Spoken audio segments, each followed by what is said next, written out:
మన channel videos upload అవ్వగానే మీకు నోటిఫికేషన్ రావాలంటే మన ఛానల్ని సబ్స్క్రైబ్ చేసుకోండి. అలాగే పక్కనున్న గంట సింబల్ని ప్రెస్ చేయండి.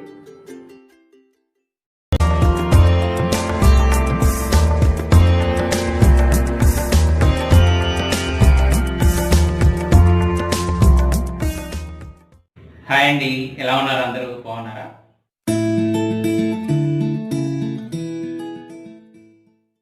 ముందుగా తెలుగు వారందరికీ నా నమస్కారం. అదే కదండి మన సంస్కారం. అమ్మవారికి నైవేద్యం కింద ఇవాళ ఎపిసోడ్లో నేను కడా ప్రసాద్ని నైవేద్యంగా పెడుతున్నాను. ఇది చాలా సింపుల్ అండ్ ఈజీ రెసిపీ అండి. 3 ఇంగ్రీడియంట్స్తో చక్కగా నైవేద్యం పెట్టొచ్చు.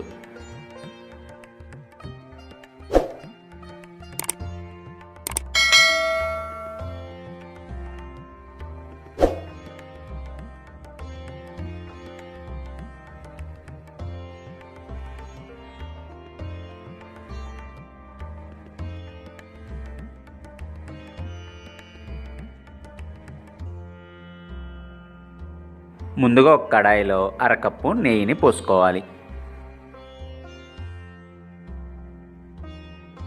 ఒకసారి నెయ్యి వేడెక్కిన తర్వాత అరకప్పు గోధుమ పిండిని పోసుకోవాలి. మొత్తం బాగా కలుపుకోవాలి నేతిలో.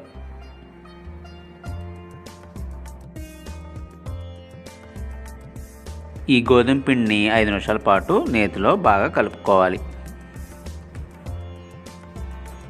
ఒక 5 నిమిషాల తర్వాత అరకప్పు బెల్లాన్ని అలాగే అరకప్పు పంచదారని వేసుకుని బాగా కలుపుకోవాలి.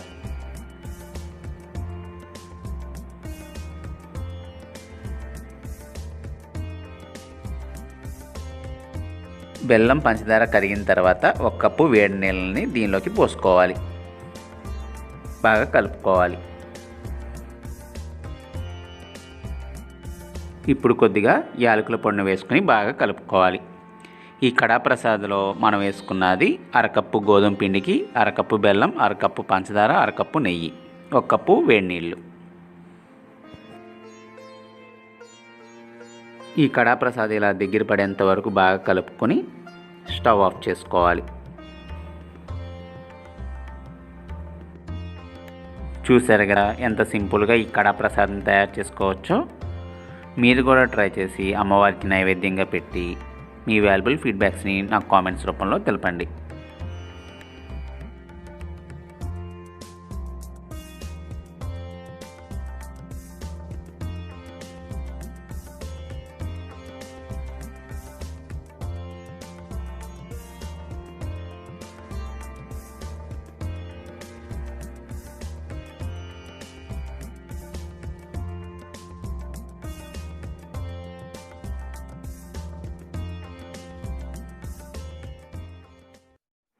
నెక్స్ట్ ఎపిసోడ్లో నేను అమ్మవారికి నైవేద్యం కింద చిలకడ దుంపలతో బూరెలను తయారు చేస్తున్నాను.